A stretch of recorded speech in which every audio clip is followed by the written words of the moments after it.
नानी बुगा बिमेनी बोगा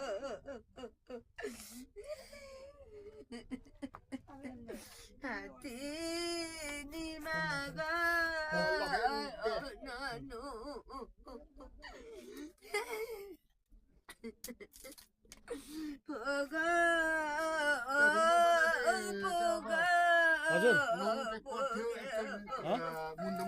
र त अब त्यहाँ धामी आएर के भन्नुहुन्छ अनि त्यही भएर हो यसो पखालेर अर्को त्यो लुगा सुगाहरू अघि लुगा फेरेको त नि हामीले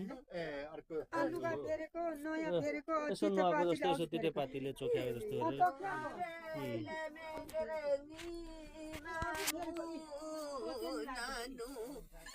लुगा फेरेको